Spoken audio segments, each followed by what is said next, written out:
So what does it mean to be on your Grizzly? It means hard work, dedication, and it means progress beyond your Grizzly.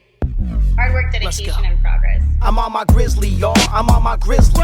I'm on my Grizzly, y'all. I'm on my Grizzly. I'm on my Grizzly, y'all. I'm on my Grizzly. And if you're busy making moves, say it with me. I'm on my Grizzly, y'all. I'm on my Grizzly.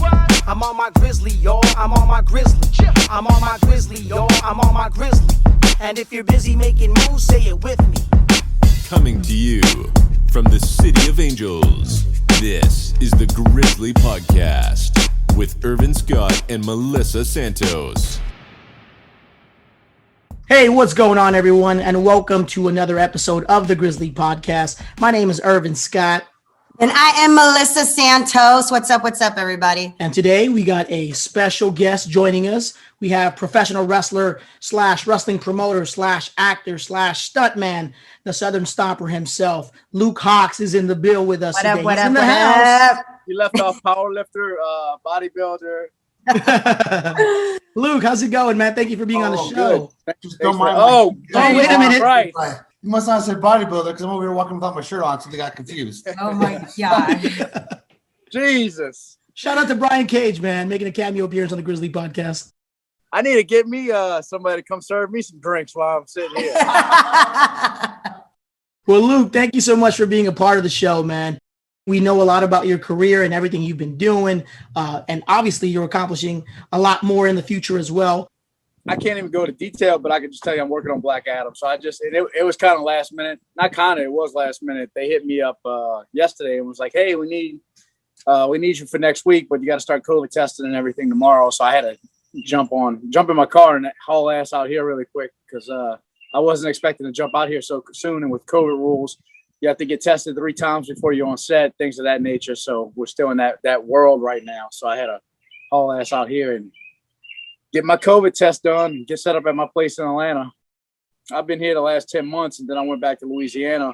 We wrapped on Heels in mid-April, and then I headed back home to Louisiana. I've been back there since. So, but I love Atlanta too. I get to bounce back and forth. I have a wonderful place. As you can see, our backyard here. That's gorgeous. The birds are peaceful. Chirping. Yeah, I'm on the 18th hole of the golf course here, and it's I like to come out here, sit in my hot tub, barbecue some steaks and grill some steaks and just relax. There you go. Sounds like your own piece of heaven there, man. I enjoy it.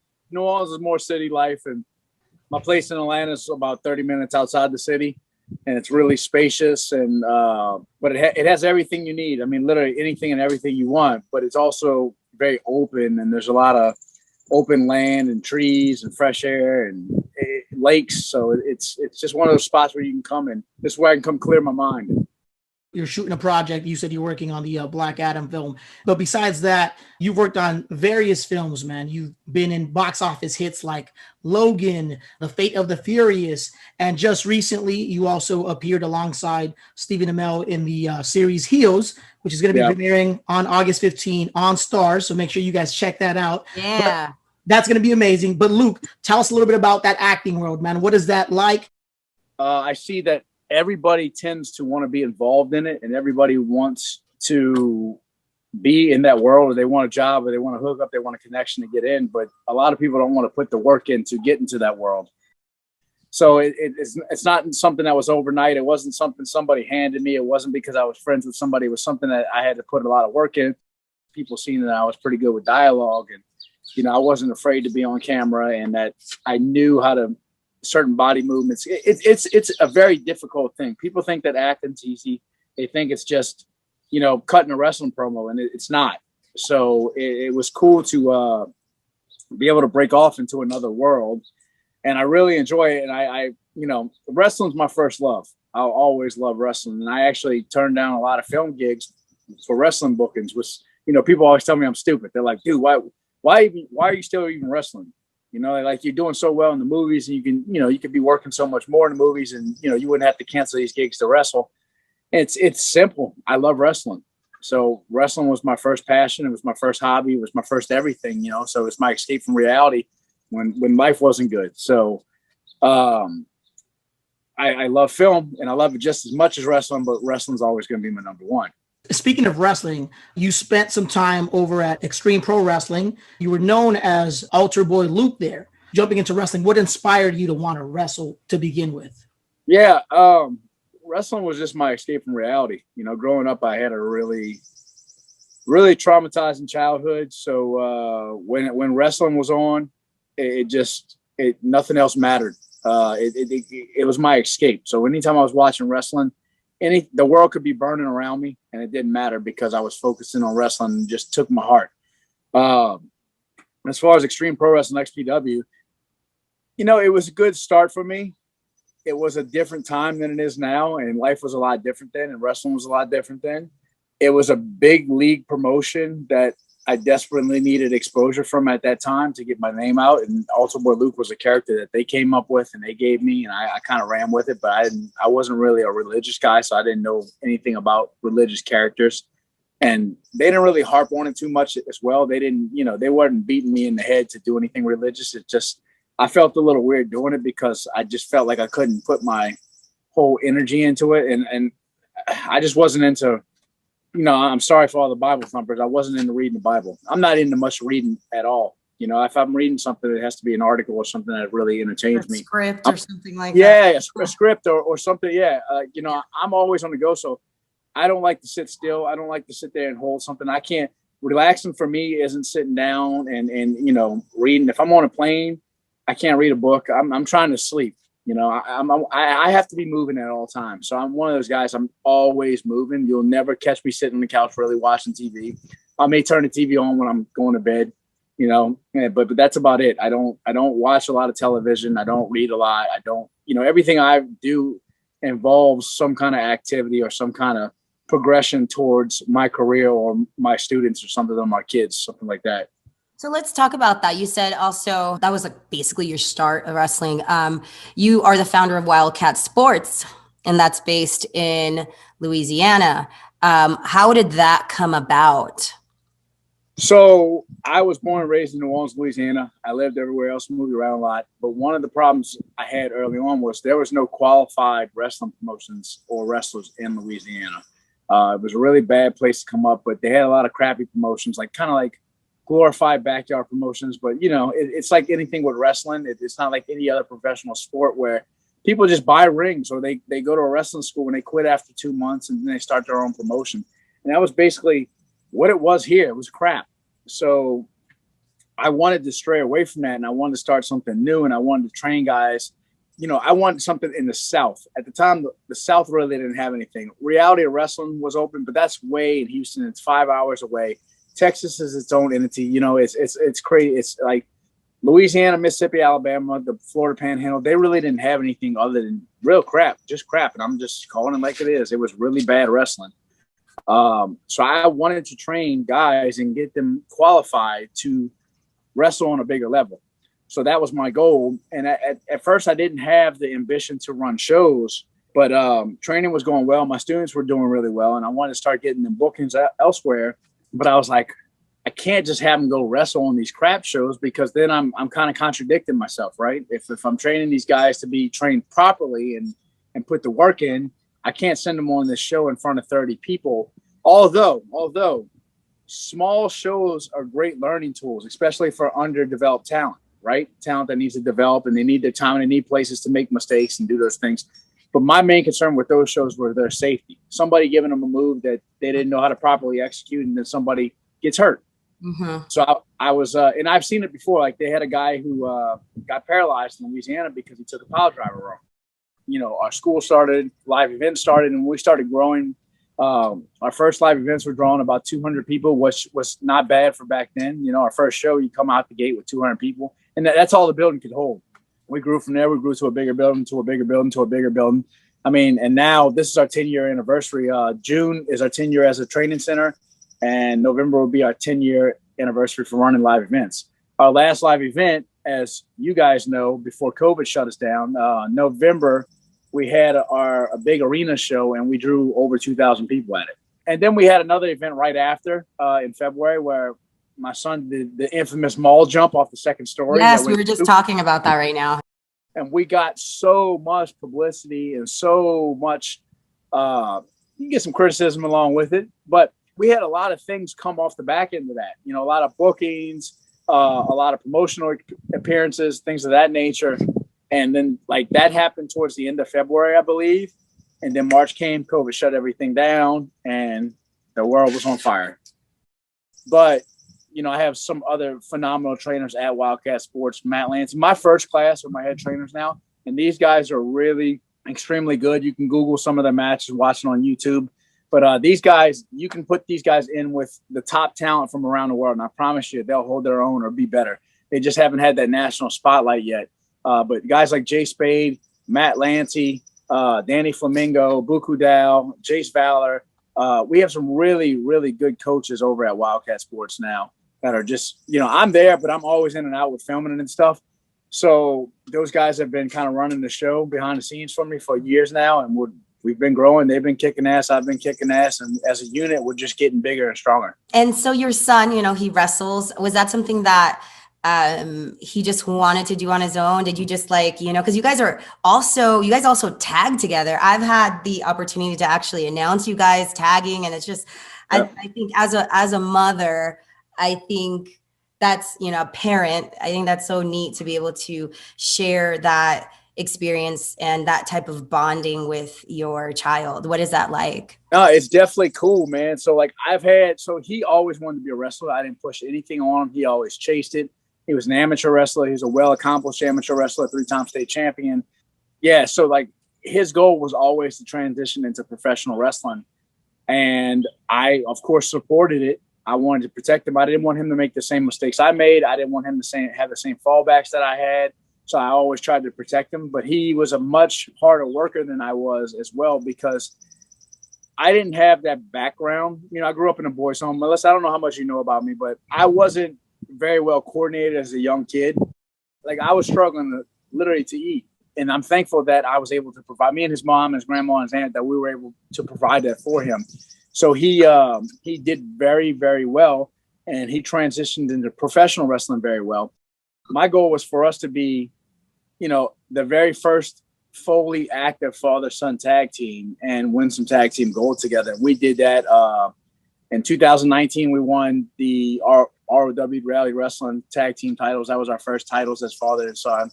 And then we won the Wildcat tag team titles. And then we had a bunch of other stuff lined up, and the kind of COVID put a damper on it. And then few other people took the idea. You see some other people doing the father-son tag team now. Yeah. It became popular after Hawx did it. I mean, that's you know, compliment, I would say, right? I mean, yeah, it is. Hey, I'm cool with it. Yeah. I just like the credit. You know, my only issue is like Dominic and Ray just won the tag titles from WWE the other night, which is awesome. Ray's cool. Ray's a great guy. Dominic's, you know, I don't know Dominic well, but he's from. They're great. We spent some time with him at Ray's house a couple years in San Diego. Yeah. And, you know, we talked about all that stuff then this is before Dominic was even wrestling. Mm-hmm. But, and then like Billy Gunn and them started doing it. Kerry Morton and his dad, Ricky Morton, started doing it. So it was cool to see this little pop-up of father-son tag teams and father-son things. But it was after we did it. So like, I just want to make sure we get the credit. Cause you know, for me, I'm a stickler about that. Wrestling, things are always going to get taken in wrestling. Somebody else is going to copy. Somebody else is going to do it. And there's no heat for anybody doing that. You can't knock anybody for doing that or having the opportunity to do that, right? I just want the credit for it. At the time when we started doing it, I think I was 37. I'm going on 40 now. I'll be 40 in 2 months. And my son, you know, he's going on 23. So it was before that. Yeah, because he wrestled singles for a year. I wanted him to get his feet wet doing some singles first. So he wrestled singles for about a year before we started pushing the tag team thing. So it's probably been going on close to 3 years that we've been doing it. You and your son seem to be like tag teaming in life across the board, right? Not just in the ring, but in life. And I watched your guys' short film. I ended up on PJ's Instagram where you guys did a short on toilet paper, but like the toilet paper was being treated like a drug deal because it wasn't the right kind of toilet paper, right? It's probably like, so it was like some 1-ply stuff that guy was not having, but he wanted to keep it. He wanted to keep it. And it was just done so well. Whose idea was it? Stylist Boris and Grayson Welch. They're a director and an actor from Louisiana. we work with them a good little bit. So during COVID, that we shot that like during when COVID first started and the world got shut down and nothing was open. We were like, and everybody was scrambling for toilet paper. We'll never forget that. Yeah. Yeah. So that was, they said, hey, let's put together a little short on this and shoot a little movie and we'll put it out. So we didn't have anything else to do. So we got together and we shot it and had some fun with it. Because PJ is also a stuntman and actor, for those who don't know.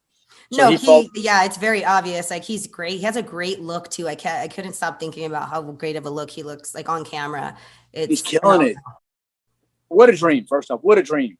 I do everything with my kid. Everything. We're always together. We work together. We work out together.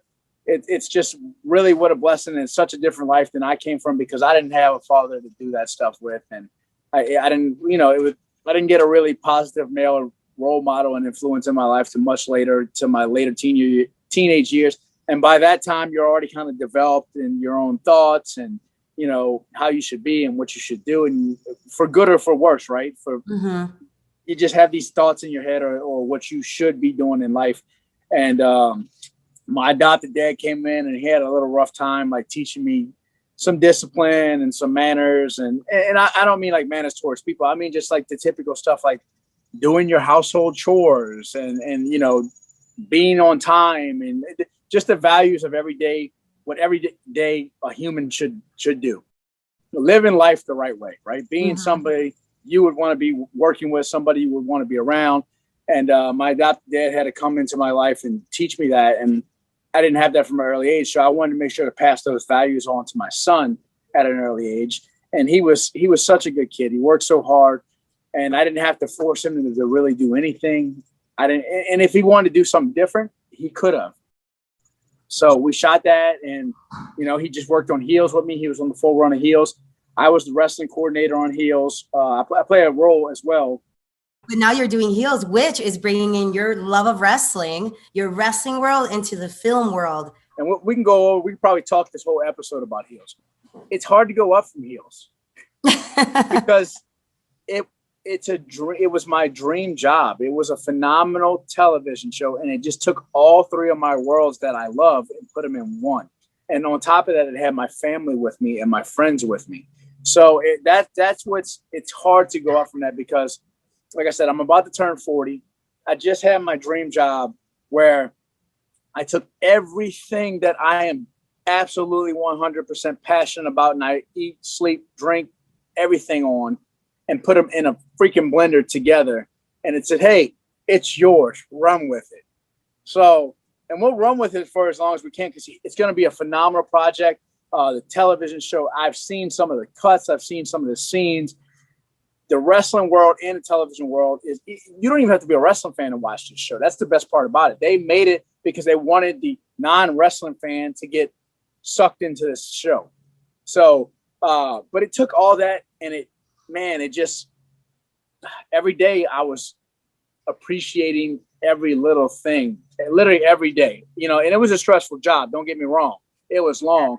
Like people want to act, can they work? I worked for almost 10 months, working 12 to 14 hour days, almost every day, maybe traveling a couple hours a day as well. On top of that, and going to the gym and doing everything. It's a rough life. It's a great living. It's a rough life though. I had to leave my family. I had to leave my youngest son. I had to leave my girl. There's so many things, I had to leave my company. There's so many things I had to put behind just to focus on heels. Yeah. Because I was so tied into that. People don't realize how much work actually goes into a production like that. $100+ million production. And you're always behind schedule. Yeah. And that's a thing because behind schedule means millions of dollars being lost as well. So you're like, I feel like there's always like that catch up, right? You're just like, oh my God, come on. And there's always like that pressure. Can you get this done? Can you get this? Yes. And it doesn't stop. It's cool. Most people, if they go on a project, they want to go on something for a week or two or a month. And they're like, oh yeah, that was a long month. Whew, I'm tired. That was rough. Now I can relax. It's not like that with me. It's going bam, bam, bam, bam, bam. I'm going from one thing to another constantly. I mean, I just told you that. I'm lucky. I'm not complaining at all. But I'm just saying it is not the glitz and glam that everybody thinks it is. What would you say to people that want to do what you do? I would say that you have to be prepared to make that your life and your top priority in life. And you can't, a lot of people get complacent, or they get something and then they don't want it no more. They figure I'm gonna work. And then they get there to go, this isn't what I really pictured it as, and I don't want to do it. I'm, on the other hand, I wake up and I go, I remember the nights and the days, and I was working 50-hour weeks, doing plumbing, doing construction, crawling underneath houses, making, $10 an hour, in credit card debt, not being able to pay my bills and not being able to take care of my family. Like every other person in America, right? Like it's a rough life. Life isn't easy. So when I remember those days, so every time I have a really rough day on set, or it's a really rough week and I'm not sleeping, I might be sleeping 3 hours a night and I'm just mentally exhausted, physically exhausted, I always go look in the mirror and say, hey, this is what you wanted. This is what you worked for. And you don't ever want to go back to the life you came from. So this is what you got to do in order to take care of yourself and your children. So, and I enjoy it though, at the same time. I never not enjoy my job. It's rough, but I still enjoy it. So if people are looking to get into this business, it ain't easy. And it's going to be probably the most difficult thing you ever do in your life. But if you really want it, you stick with it and you work as hard as you can. Yes. And then you get residuals. The residuals are nice. Yeah. And Luke, that's another reason why you were invited on the show as well, because of the fact that everything you just basically mentioned is what we do here. This is what the podcast represents. Grizzly is. This is the Grizzly Podcast, and the podcast is basically just focusing on people that just constantly hustle, constantly grind, and you're living proof of somebody that has basically made it happen out here. You're doing something that you love, and throughout it all, you haven't given up. You're continuing to pursue your dreams, whether it's acting, whether it's wrestling, whether it's the stunt work. You're doing everything you want to do right now, and that's amazing, man. So, and we keep pushing forward, man. We keep pushing forward. So thank you. Do you have anything else that you're working on besides, obviously you're doing everything, right? You're on your grind all the time. Do you have anything else that, besides what you're working on right now that you can't really talk about? So, well, COVID put a damper on a lot of things. So thankfully, though, we were the very first production up and running during COVID.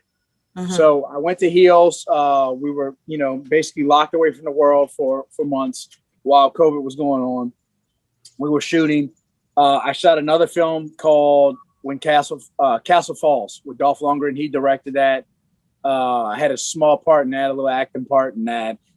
And I shot a couple days on that over COVID as well. So that should be dropping. I think it's going to be on Netflix, but I think it's also going to hit theaters. I know they're going to have some kind of theatrical release, but I think it was a Netflix movie, if I'm not mistaken. So that should be dropping pretty soon, with Dolph Lundgren and Scott Adkins and Scott Hunter. Yeah, I think it's in post-production. It should be in post-production.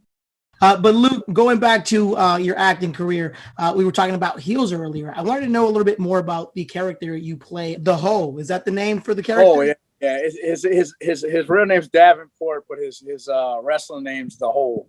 So I can't really go into too much detail because I can't give away anything from the show until the studio releases it. But my character is a very violent character. Let's say that. Okay, cool. We'll leave it at that. On top of everything you've been doing, I wanted to ask you about your stunt work. I know you had done some stunt work on The Mechanic with Jason Statham, and I'm sure you've done other things as well. But I want to ask you, what's the difference between wrestling and stunt work? Yeah, it's a big difference because when I'm a realist, bro. I'm a realist. I'm real with myself. I'm real with everybody. And it doesn't always sit well with people. People want to be told how good they are. They don't want to be told how bad they suck, and they don't want to be critiqued, and they don't want to. I'm the opposite. If I do something that looks bad and I'm capable of doing it better, please help me and tell me. Let's and that goes for anything. I don't care what I'm doing. If I can do it better and you have the knowledge to help me do it better, please inform me. And I made the mistake of thinking, it's film fighting. We fight on television for wrestling. It's the same thing, and it really wasn't. So I had to go to stunt school, man, and I had to learn how to film fight. And how to look, and I had to learn about cameras, and I had to learn about shots, and it was so much more involved than I first initially thought it would be. But, in the long run, it worked out a lot better for me because I became so much more knowledgeable on things, and I was able to pick things up. And then I was able to work with great guys like, Jason Statham. I mean, I've worked with everybody. I've been fortunate enough, I've been killed by every big star there is. You know, Stallone, Statham. Just you go down the list. The Rock. Yeah, I was talking to Brian earlier because he's such a big Marvel fan, and we were talking about the Wolverine movie, and I talked about how basically just being a part of a movie like that, it's one of those movies that will live on forever because no matter what era you're in, it's one of those movies that people will always go back to and they'll remember. I was lucky. I was in a couple scenes in it, but that was the big scene, and that was like the big kill of the movie. I wasn't the biggest bad guy, but it was such a memorable piece because it was the first time Wolverine was in an R-rated movie and the first time he stabbed somebody in the head. So they had never seen that in all those years, all those films prior. And in the Red Band trailer, like the official trailer, not the watered down trailer, the R trailer, they show it. And then everything blew up from that, literally overnight. My phone was off the hook. My social media was off the hook. Fans were off the hook just from that one scene because it was such a memorable scene because of Wolverine stabbing somebody in the head for the first time. And it was actually matched off a comic book scene as well. So it was cool. A lot of people did the sketching of my head with the claws in it compared to the comic book scene of it. So that was I love that. Who didn't love X-Men as a kid?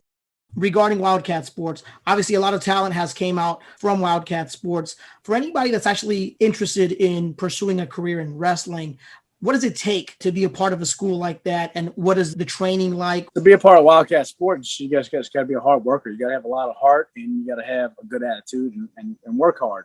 Only thing I ask is to put the work in. A lot of people don't want to do that nowadays, unfortunately. We live in a very quick world where everything's at the palm of your fingers with social media. If your girlfriend breaks up with you, you can get online and get a dating app and get a new girlfriend the next day, or go out and get this instant gratification. Instant gratification. It's 100%, and I hate it. Maybe I'm just getting old, but I hate it. I believe in working for some, but it doesn't mean as much to guys as well because, look, I'm all for somebody getting an opportunity young, right? As long as they appreciate it. But the problem I find is so many crash and burn out because they get opportunities too young and they don't appreciate the opportunities they got. So once that opportunity gets taken away from them, they just go looking for the next thing. If you get signed with WWE within 2 years of your career and you go get a WWE contract and you go up there for 2 or 3 years and maybe you get a year on TV, don't come off and ask for $5,000 when you could, you know what I mean? Like remember your roots, remember what indies were, remember what indies mean to you. I'm not saying don't make money. I'm just saying respect the business and those who were there and the process. Help those. Let's grow the business together. I have a huge problem with people where they can just not graduate a wrestling school or it's hard, so they quit and they say, oh, my coach is an asshole, or my coach is this, or I didn't get along with this person. I know a couple of people like that right off the top of my head. Yes. That's what I'm saying. And they weren't when they were giving you an opportunity, but as soon as, they want you to do push-ups and you don't want to do push-ups, or, you can't come to practice because you got a date that night and your date's more important to practice, that's where we start falling off. I made a lot of sacrifices in my career, and I'm not saying people have to make the same sacrifices as me, but I do want you to put the work in, inside wrestling and outside of wrestling. I want you to go to the gym when you're not wrestling or when you're not at training. I want you to go to the gym every day. I want you to be physically fit. Look like a wrestler. Be able to pick people up. Be able to protect people. Be able to get picked up. A lot of people are so limited, and they're like, "Oh yeah, that's just wrestling." No, it's not. You shouldn't be involved. How many limited players do you know playing in the NFL? Nobody's like, hey, yeah, I can't do this, this, and this, but put me out there and I'll do what I can. It also protects them. I know that Brian has had moments where he's had injuries, was dropped on his head. Like, I don't know if you've ever seen that video of him, like he's knocked out at PWG. Something happened. And then when I watched that video, if it wasn't for how strong he was and what he's putting in, like he has strong neck muscles, right? So it saved him. I'm not a wrestler. I've dabbled in wrestling, but I know what it's like to be an athlete. And I always wonder how some wrestlers get through, because you look at them and it's, they're physically not able to fully function in the ring, right? Right. You got to do some stuff. You got to move outside of the ring. You have to. People want to do the bare minimum and they want the participation trophy. You worked alongside Stephen Amell. I know he's a big wrestling fan. What's it like working with him? Does he really appreciate, what goes into wrestling and just being around him? What does he think about wrestling in general? He grew up loving wrestling. So when I first started working with Stephen, I didn't know him. So I don't give anybody, like, I'm cordial with everybody, but like, I'm not just giving anybody my respect. I'm not just, trying to be friends with everybody or whatever, you got to feel people out. And our set was really, really good. We had a really great cast. But one thing I really learned about Stephen, what I really appreciated is a couple weeks into filming, I went to Stephen's house one night for a little get together and we watched some wrestling. And I didn't realize how big of a fan he was and how much prior knowledge he had from the early days, which was cool, because you don't get that a lot with actors. Who's another actor who's a really big wrestling fan? Sebastian, who plays Winter Soldier. Okay, really? Huge wrestling fan. So I was in episode 3 of Falcon and Winter Soldier, and I filmed for a week. I did a quick little fight with him on it. But that whole week, he was basically glued to my hip, just talking wrestling. I loved it because he was like, hey man, yeah, I met Hacksaw Jim Duggan back in the day. And like, he's just telling me all his favorites. And it's, there's wrestling fans and then there's people who just absolutely hate wrestling because they think it's stupid. Yeah. So it's nice when you get those fans that are, mainstream guys who just want to talk wrestling because they love it. I really appreciate that. So that was one thing I liked with Stephen was that he was a fan. He was an actual wrestling fan and, loved the product from an early age. Luke, for anybody that's interested in knowing more about you, your wrestling school, where can they find you on social media? Give us the website, all that. Yeah, so check us out. The website's wildcatsports.com. That's cat with a K, WILDKAT, wildcatsports.com. Same for all our wrestling social media. It's all at Wildcat Sports. You can look us up on Instagram, Twitter, Facebook, all that stuff. We post everything. Right now, we have a ton of free content on YouTube. We add a match. We used to have a Vimeo where we'd sell monthly subscription for unlimited wrestling, but we've started transferring all that over from Vimeo to YouTube, and we're dropping at least one match a week on YouTube. We already have a freaking encyclopedia of matches on there you can watch now if you want to check out any of our wrestlers. If you want to follow me or my son personally, all my social media is at Luke Hawx 504, LUKEHAWX 504. My son's is at PJ_Hawx, HAWX. Stay up to date with Wildcat. Stay up to date with the projects I'm working on.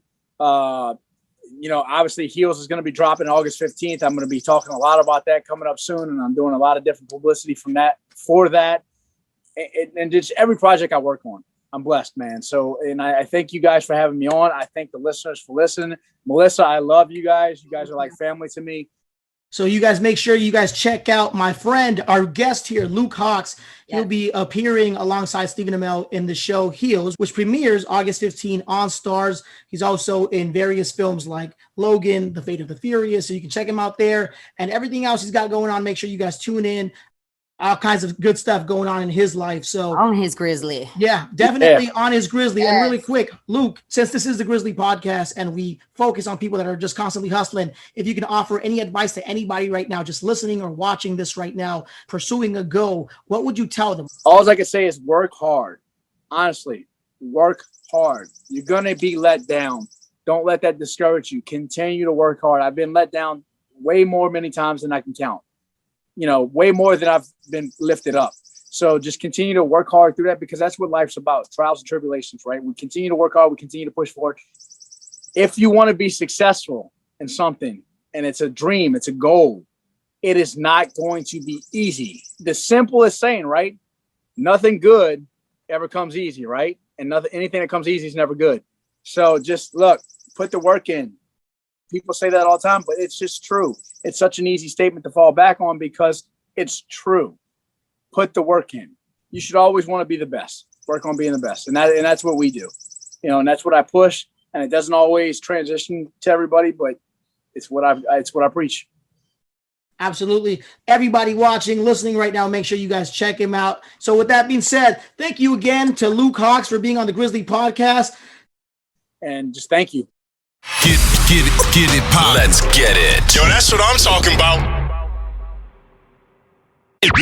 Yo, turn it up. Hard work, dedication, and progress. Stay on your Grizzly. Yeah.